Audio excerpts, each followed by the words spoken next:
Big boss contestants വീട്ടിലേക്ക് വിളിച്ചിട്ട് വരാത്തപ്പോ ഞാൻ വിളിച്ചില്ലല്ലോ. വിളിച്ചിട്ട് വിളിക്കുന്നുണ്ട്, ആരും വരുന്നില്ല. ബിഗ് ബോസ് ആണോ? ഇതിൽ ആരും വിളിച്ചു? ഞാൻ അല്ലാത്ത എന്റെ ഫ്രണ്ട്സാ പറഞ്ഞത്. ഇതുവരെ പ്ലാൻ ചെയ്തിട്ടില്ല. ഇതുവരെ ഇവിടെ സംസാരിച്ചിട്ടില്ല. അഭി വിളിക്കുന്നുണ്ട്, അഭിലാഷ്, പിന്നെ അനിലേട്ടൻ അഭിലാഷ്, പിന്നെ വേറെ ഈ പ്രവീൺ, വേറെ തീർച്ചയായിട്ടും ഡൽഹിയിലേക്ക് യാത്ര പോയി ഞാൻ പറയുന്നില്ല. പക്ഷെ നമുക്കൊരു മറുപടി കൊടുക്കണ്ടേ ഇതിനൊക്കെ? സമയം ആരെയാ പറഞ്ഞോട്ടെ? ഞാൻ ചെന്ന് റിയാക്ട് ചെയ്യാൻ പോയോ?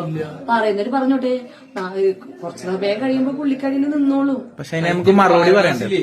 അമ്പലത്തിൽ കുളിക്കാൻ പോയിട്ട് തീർക്കാൻ വേണ്ടിട്ട് തപസ് ചെയ്യണ ഒരു വീഡിയോ, ഒരു പോസ്റ്റ് ഇട്ടുണ്ടായിരുന്നു. അങ്ങനെ ശൈത്യയെ വീട്ടിൽ കയറ്റുമോ അല്ലെങ്കിൽ ശൈത്യയെ വിളിച്ചിരുന്നോ എന്നൊക്കെയുള്ള ക്വസ്റ്റ്യന് വളരെ നല്ല രീതിക്ക് അനുമോൾ മറുപടി കൊടുത്തിട്ടുണ്ട്. എന്തായാലും ശൈത്യമായിട്ട് യാതൊരു വിധത്തിലുള്ള ഫ്രണ്ട്ഷിപ്പും മുൻപോട്ടുള്ള ജീവിതത്തിൽ ഇല്ല എന്നുള്ള രീതിയിലാണ് അനുമോൾ ആ ഒരു രീതി ചെയ്തത്.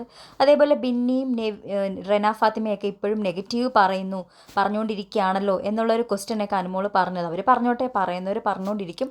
നമുക്കാരെയും തിരുത്താൻ പോകാൻ പറ്റില്ല. ഒരു സമയമാകുമ്പോൾ അവർ നിർത്തും. അതിനുള്ള മറുപടി കൊടുക്കണ്ടേ അനുമോളെ എന്ന് ചോദിച്ചപ്പോൾ അത് കൊടുക്കും, അതിന് സമയമാവട്ടെ, സമയമാകുമ്പോൾ ഞാൻ കൊടുത്തോളാം എന്നാണ് പറയുന്നത്. അതേപോലെ പട്ടാ ഗേൾസ് ടൂർ പോകുന്ന കാര്യം ചോദിക്കുമ്പോഴും നിങ്ങൾക്ക് എന്തൊക്കെയാണ് അറിയേണ്ടത് എന്നുള്ള രീതിയിൽ അതും ഒഴിവാക്കി വിടുന്നുണ്ട്. അതിനോടൊപ്പം ആദിലയും നൂറയുമായിട്ടുള്ള ഫ്രണ്ട്ഷിപ്പിനെ കുറിച്ച് ചോദിക്കുമ്പോഴും, ഫ്രണ്ട്ഷിപ്പ് ആരോടൊക്കെയാണെന്ന് ചോദിക്കുമ്പോഴും ആദിലയുടെയും നൂറയുടെയും പേര് പറയുന്നില്ല. അവരെക്കുറിച്ച് ചോദിക്കുമ്പോഴും എല്ലാവരെയും കാര്യം പറഞ്ഞതുപോലെ അവരുടെ കാര്യം പറഞ്ഞു വിടുമായിരുന്നു. അതിനോടൊപ്പം തന്നെ അവരുടെ കാര്യം എടുത്തെടുത്ത് ചോദിക്കുമ്പോൾ നിങ്ങൾക്ക് ഇതെന്തിനാണ് അറിയുന്നത് എന്നുള്ള രീതിയിൽ അതും ഒഴിഞ്ഞു മാറുന്ന രീതിയിലായിരുന്നു. അപ്പോൾ ഈ ശൈത്യ, അതേപോലെ ആദില, നൂറ എന്നിവരോടുള്ള ഫ്രണ്ട്ഷിപ്പ് മുൻപോട്ടുള്ള പോകാനുള്ള താല്പര്യമില്ല. അതേപോലെ ശൈത്യയെ വീട്ടിൽ കയറ്റാനുള്ളൊരു അങ്ങനത്തെ ഒരു ഇൻട്രസ്റ്റ് ഇല്ല. വീട്ടിൽ വിളിക്കില്ല, അല്ലെങ്കിൽ ശൈത്യമായിട്ടൊരു കോണ്ടാക്റ്റും വെക്കില്ല എന്നുള്ള രീതിയിൽ തീർത്ത് പറഞ്ഞിരിക്കുകയാണ് അനുമോൾ. എനിക്ക് കിട്ടിയ ഈ സന്തോഷം, ഈ മൊമെൻ്റൊക്കെ ഞാൻ നന്നായിട്ട് എൻജോയ് ചെയ്യട്ടെ, ഞാൻ ഹാപ്പി ആയിട്ടിരിക്കട്ടെ. ഇപ്പം എനിക്കതിനുള്ള സമയമല്ല, ഇതിനോട് പ്രതികരിക്കാനുള്ള ടൈമല്ല എനിക്ക് എന്നുള്ള രീതിയിലും അനുമോൾ വ്യക്തമാക്കി പറഞ്ഞിരുന്നു.